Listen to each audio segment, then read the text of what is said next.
인데 사실 인제 직장인들은 그 상사 때문에 좀 고통이 많은가 봐요. 그래서 그 내용이 있는데 뭐 옛날에 그 전문 강사님 강의에서 어떤 집단이든지 또라이가 있고 그 또라이를 제거하면 더 큰 또라이가 기다리고 있다. 그 강의 우리 들었었잖아요. 근데 그게 생각이 나네요. 여기서 보면은 112 쪽에 중간에 읽을게요. "가장 좋은 방법은 무시하기입니다. 소극적인 것 같지만 가장 적극적인 방법입니다. 하지만 가끔 보는 관계라면 몰라도 매일 얼굴 보면서 일해야 하는 경우라면 무시하고 지내기가 힘들지요. 전국 어느 회사를 가든 또라이 팀장 때문에 괴롭다고 호소하는 이들이 많아요. 직급이 높아지면 왜 또라이가 되는 걸까요? 우리는 아래에 있을 때부터 좋은 어른들의 모습을 보고 잘 배워 두어야 합니다. 또라이 상사를 반면 교사로 삼을 수도 있습니다. 스트레스는 받겠지만 나를 성장시킬 가장 엄한 트레이너를 만난 거라고 정서 대처해야 합니다.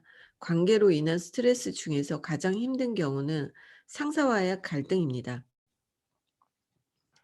113 쪽에 그 방법을 얘기했는데 어 그 직장인 상사에 대한 표현을 1000 명을 대상으로 설문조사를 했더니 첫 번째는 참고 표현하지 않는다 60%, 소극적이지만 표정으로 싫은 내색을 한다 20%, 3번 나가서 담배 피운다, 퇴근해서 술 러픈다, 집에 가서 잔다가 20%. 그러니까 적극적으로 표현하지 않는 게 과반수 이상이네요. 밑에 보면은 113쪽 밑에 "내 존재의 의미를 찾으면서 행복하게 사는 것이 인생의 목적인데 나의 존재를 흔들 정도로 모멸감을 주는 사람이 있다면 대응해야 합니다. 좋은 말로 할 때 통하는 사람이 있는 반면 충격요법을 써야 겨우 멈추는 사람도 있습니다.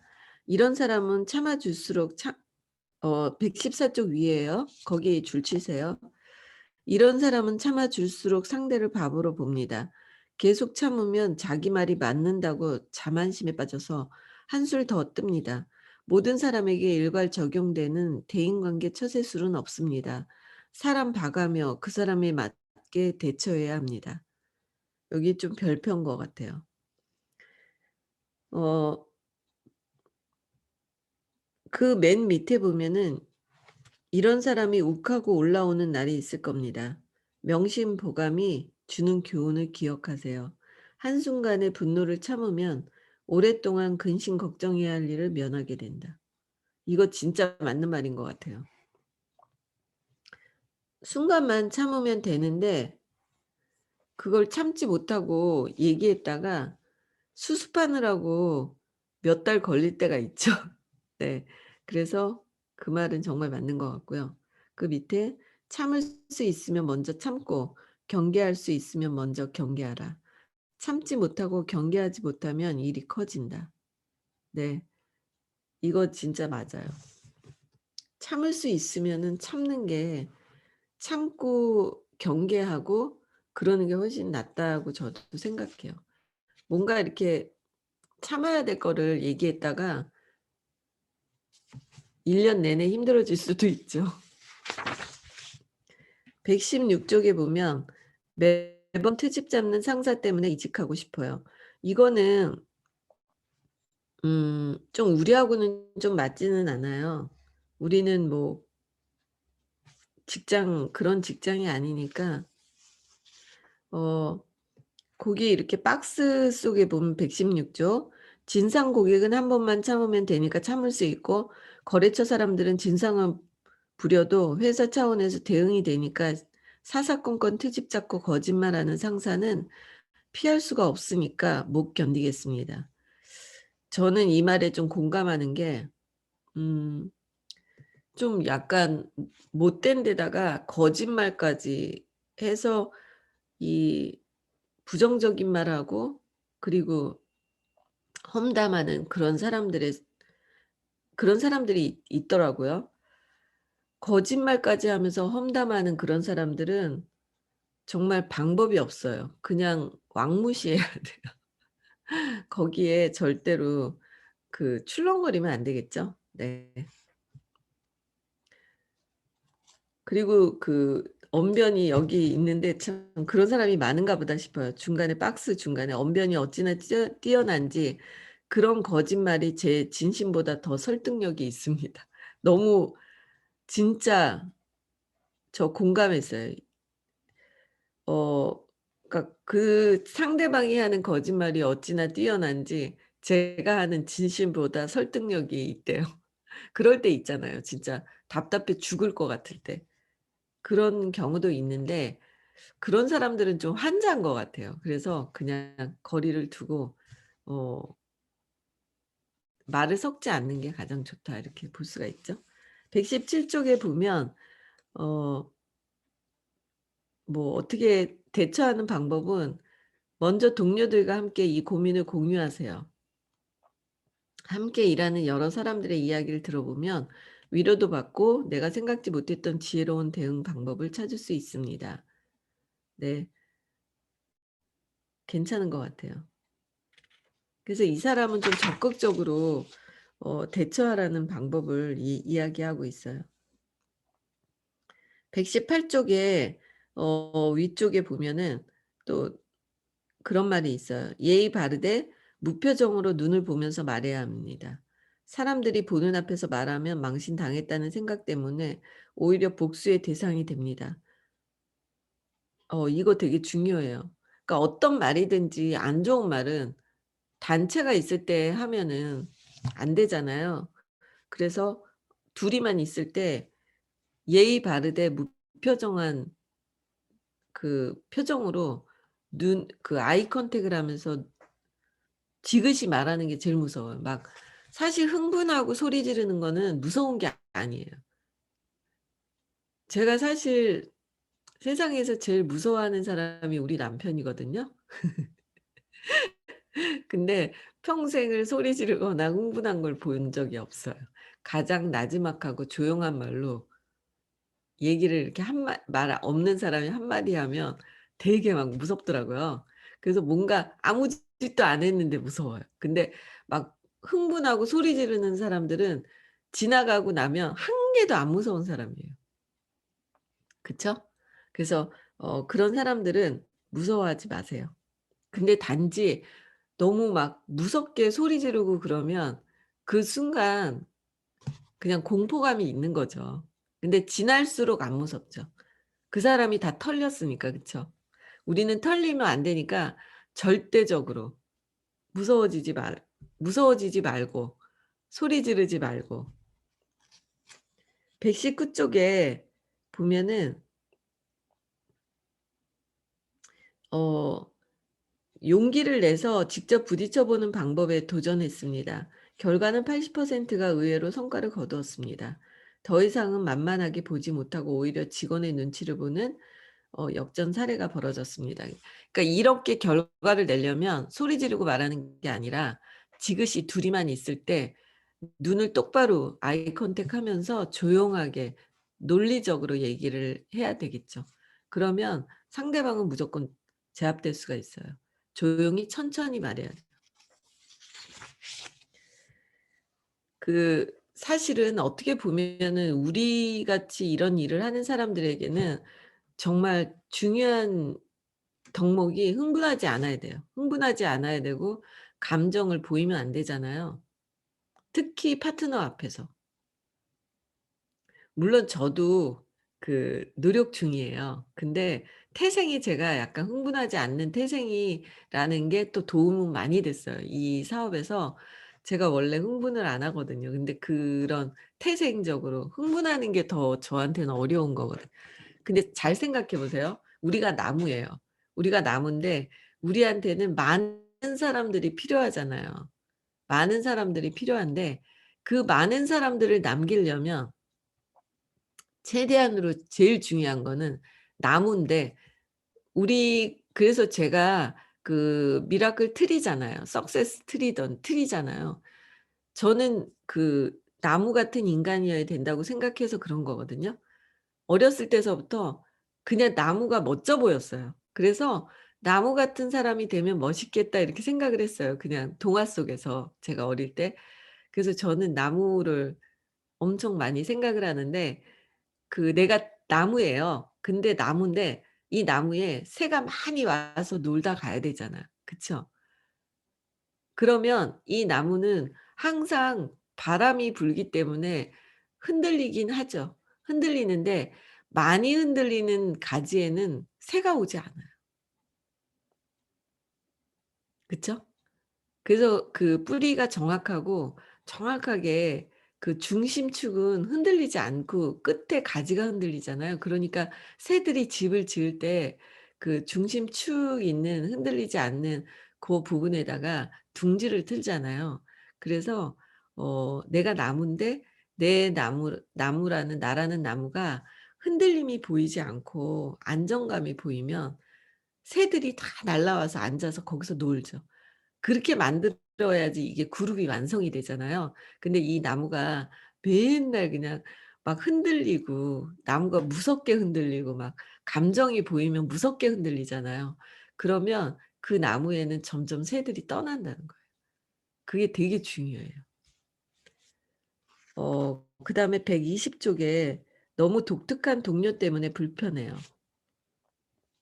이 주제가 있는데 이거는 사실 인제 뭐 그 회사에서 일할 때는 이런 독특한 동료 때문에 불편할 수가 있을지 모르겠지만 그 우리 같은 네트워크 마케팅에서는 이런 독특한 사람이 활력소가 될 수 있어요.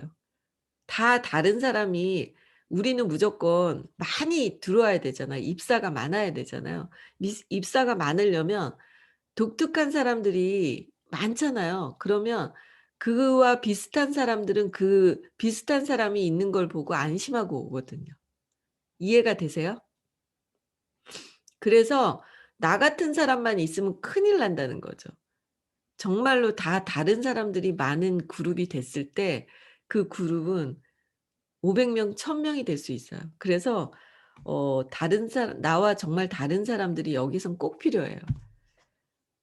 제가 그 사업을 하다 보니까 그것을 알게 됐어요. 그래서 여러분들한테 처음 들어오시는 분들한테 말씀해 주시는 드리는 거예요. 막 똑같은 사람만 있으면 좋을 것 같잖아요. 그렇지가 않아요. 굉장히 무지개 빛깔이 돼야지 많은 빛깔의 사람들이 다 오니까 내 조직이 엄청 팽창을 할 수 있거든요. 근데 인제 거기서 어 어떤 틀이 있죠. 그런 여러 가지 부류의 사람들이 왔을 때 거기서 121 쪽에 보면 동료와 친구를 구별하세요. 동료에게 친구 역할까지 하려고 애쓰지 마세요. 상대가 원치 않는 친절을 베풀면서 혼자 스트레스 받지 마세요. 도움을 청할 때 도와주면 됩니다. 그 사람은 자기만의 세계에서 외롭지 않게 잘 지내고 있는 건지도 모릅니다. 나는 나, 너는 너, 서로 존중하며 함께 일하는 것이 슬기롭게 회사 생활하는 요령입니다. 이게 맞거든요. 그래서 우리가 여기서 보면은 "형제 라인하고 너무 가까워지지 말라." 이런 말 하잖아요. 그런 거가 다 이런 게 들어가 있어요. 형제 라인끼리 너무 가까웠다가 꼭 싸움이 난단 말이에요. 근데 거리감이라는 게 나쁜 게 아니에요. 사실 부모와 자식, 부부 간에도 거리감이 필요하거든요. 그 사람은 하나의 어떤 독립적인 개체이기 때문에 그 사람의 영역을 속까지 들어가지 않아야 되는 그 예의를 지켜야 돼요. 그래서 가족 간에도 서로 약간의 거리감을 두고 그 거리감이라는 게 뭐냐면 예의를 지키는 거예요. 거리감이 무너지면 예의가 없죠. 친해지면 사람들이 예의가 없어져요. 그래서 끝까지 부부도 뭐 이렇게 존칭 쓰고 예의 지키고 자식 간에도 예의를 지키고 그렇게 하는 가정이 사실은 어 가장 이상적일 수 있거든요. 그러니까 거리감이라는 자체가 철학에서 주는 의미가 예의예요, 예의. 너무 내 것을 다 보여 버려도 상대방이 민망할 때가 있잖아요. 내가 거기까지 듣고 싶지는 않았는데 너무 자기 속 얘기 다 해도 '앞으로 내가 이 친구한테 어떻게 대해야 되지?' 하고 부담스러울 수 있어요. 무슨 소리인지 알겠죠? 그래서 뭐 약간의 그 예의를 지키는 게 서로가 끝까지 잘 갈 수 있는 그게 되게 좋다는 거예요. 그렇게 해서 넘기고요. 2 장에 오늘 요 앞부분은 사실 직장 생활하는 사람들에게 더 적용되는 그런 내용이었어요. 2장 관계를 살리는 공감 대화법 해서 125 쪽에 보면은 공간의 힘이라고 돼 있거든요. 어 이거는 저희한테 참 필요한 그런 내용인 것 같아요. 그래서 이분이 어 비행기 탔을 때 어떤 분이 그 갑자기 호흡곤란이 일어나서 생겼던 경험 이야기를 여기다 했거든요, 126 쪽에 보면. 근데 그 사람을 붙들고 그 안정감을 줬더니 그게 해결이 됐다 그런 내용이고, 본인이 인제 독일에서 살면서 겪었던 경험담이 여기 써 있어요. 근데 인제 여기서 보면은 그 어떤 급박한 상황이 됐을 때 대처하는 법이 나오거든요. 126 쪽에 위에 보면 "눈을 맞추고 편안한 표정으로 대화하세요. 불안과 공포를 느끼는 감정에 충분히 공감해 주고 '우리가 끝까지 함께한다. 당신을 지켜줄 것이다. 당신은 지금 충분히 보호받고 있고 안전하다.'는 느낌을 받도록 해 주세요. 진심으로 손을 잡아 주시는 게 먼저예요.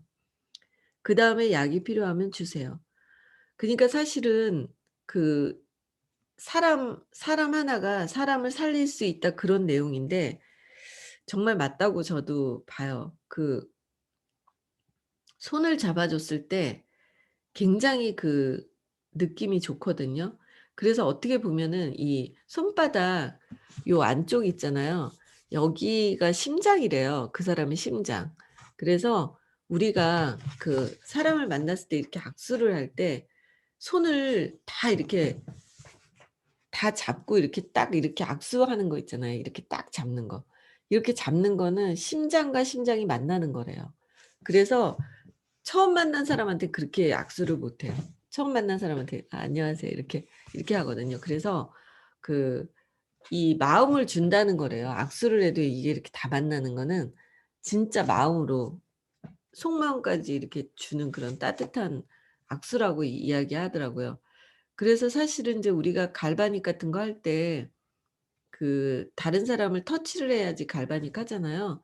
근데 이렇게 내 이 손바닥 여기를 이렇게 다 잡고 하면은 그 사람의 그 아픈 거나 이게 나한테 다 온다고 하거든요. 그래서 그렇게 하면 안 되고 손가락 끝으로만 잡으라고 하거든요. 이걸 다 이렇게 잡아 버리면 그 사람이 만약에 지금 독소가 많고 아프다 그러면 그게 저한테 오는 거예요.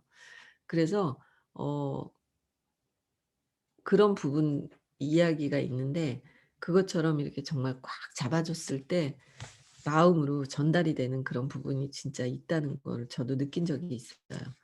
127 쪽에 보면 이분이 이렇게 이제 이야기한 건데 당 위에 보면 "당신 곁에 언제나 수호천사들이 있다는 거 잊지 마세요. 우리 같이 회복해요.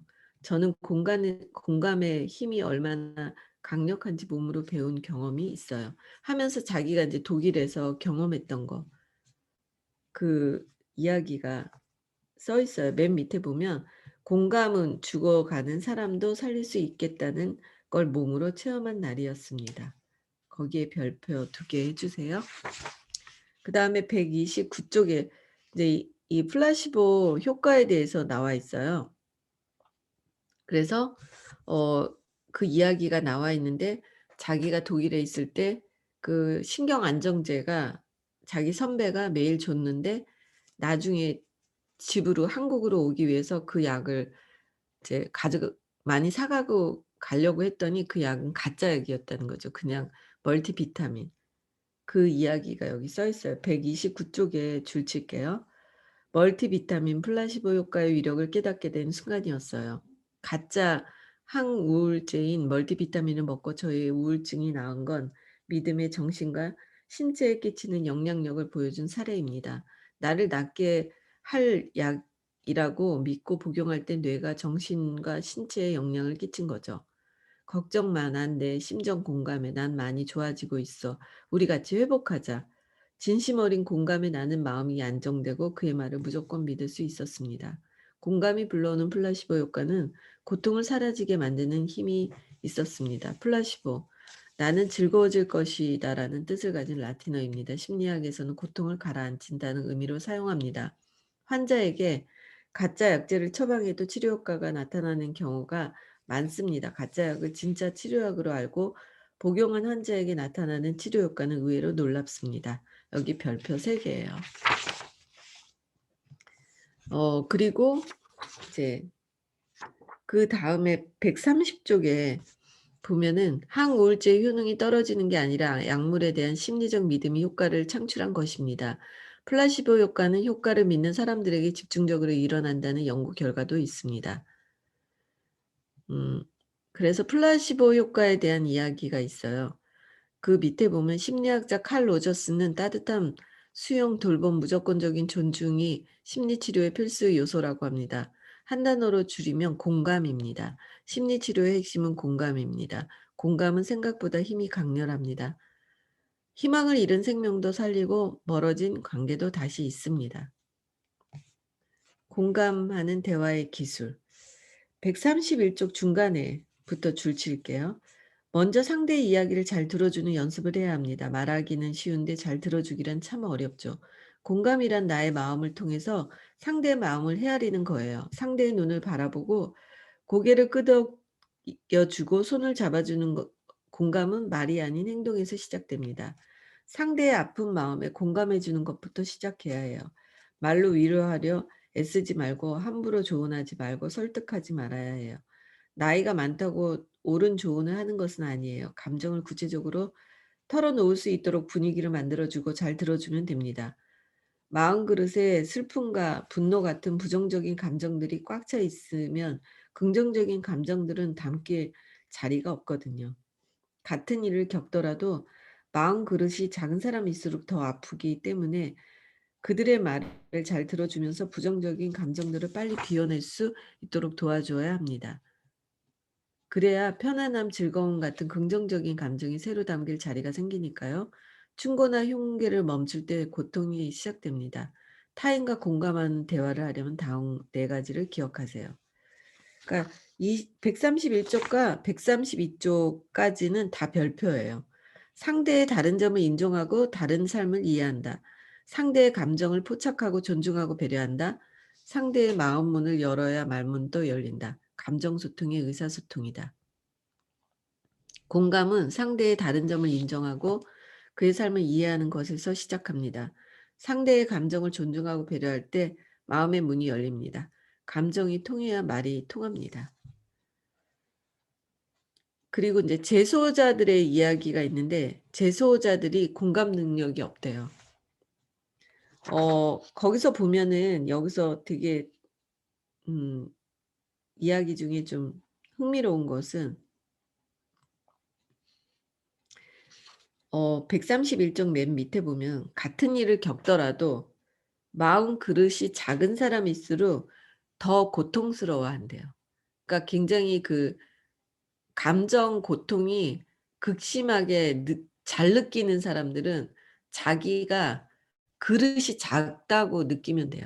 그래서 그 부정적인 게 쪼금 들어오면 긍정적인 게 자리할 자리가 없다고 했잖아요. 그쵸? 그걸 털어내야지 긍정이 들어갈 수 있다고. 그릇이 좀 커야 되겠죠.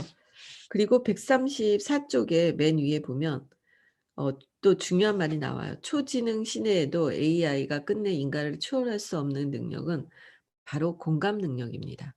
여기 별표 5개. 그러니까 로보트가 그리고 빅데이터가 할 수 없는 거는 공감 능력이겠죠. 그래서 그것이 우리에게는 가장 큰 인간으로서 가장 큰 무기라고 할 수가 있어요. 그리고 134쪽의 맨 밑에 보면 팀워크에 관한 이야기가 나오는데 공감 능력이 높을수록 팀워크가 좋고 공감 능력이 낮을수록 팀웍이 안 된다는 거죠. 그래서 135 쪽에 윗부분이 거기도 별표 3 개인데 조직 안에서 이렇게 부정적으로 말하는 사람이 있잖아요.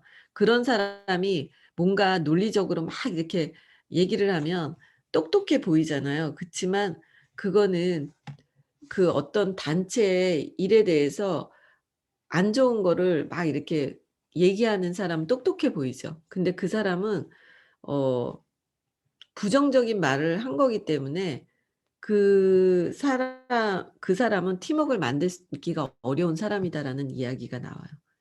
그래서 그 팀웍에는 아무리 똑똑하게 허술한 점을 지적해 주고 그런 거가 도움이 될 것 같지만 사실은 안 좋은 말을 들으면 일단 그 상처받잖아요, 그걸 이끌던 사람들은. 그러면 기가 떨어지고 결국에는 우리 같은 이런 네트워크 마케팅에는 진짜 사실 무조건 부정적인 말은 좋은 것 같진 않아요. 그쵸? 팀웍이기 때문에. 그래서 그것도 습관이니까. 공감 능력을 키우는 방법에서 첫 번째는 영화나 드라마를 좀 많이 보래요. 그러면은 다른 사람의 생활을 보면서 느낄 수 있다는 거고요. 둘째는 토론을 하래요. 우리가 화요일하고 목요일 날 이렇게 다른 사람의 생각을 듣잖아요. 그것이 우리가 공감 능력에 매우 중요해요. 저는 사실 올해 내내 이 프로그램을 하면서 화요일과 목요일 날 사장님들의 생각을 알게 되면서 사장님들과 공감을 하게 됐어요.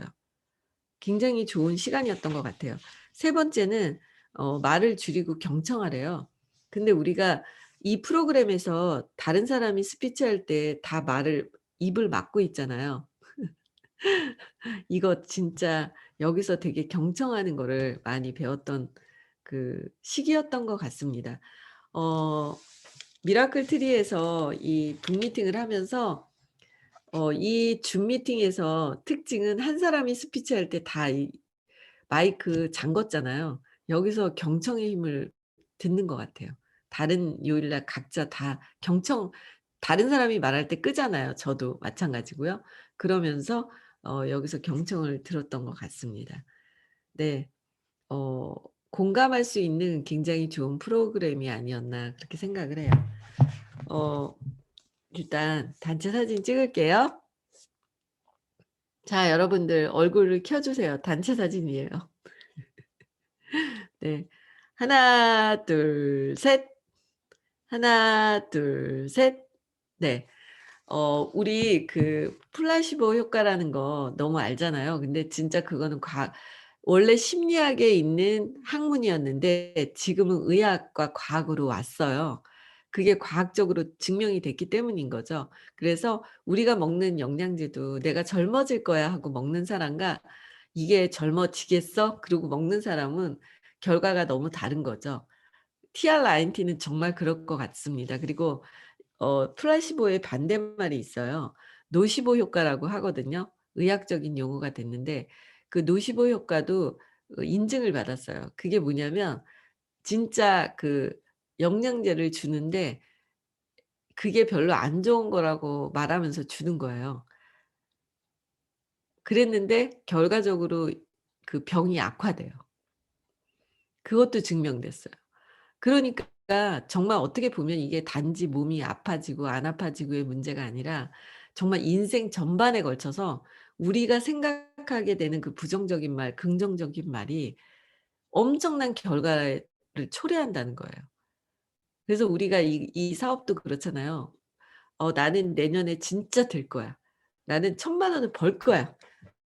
나는 1억을 벌 거야.' 이렇게 생각하는 사람들의 그 뇌 구조가 그러니까 여기서 플라시보 효과와 노시보 효과의 그 가장 과학적인 증거로서 제출됐고 그것이 의학적으로 인증을 받은 이유는 뭐냐면 뇌 구조의 변화 때문이에요.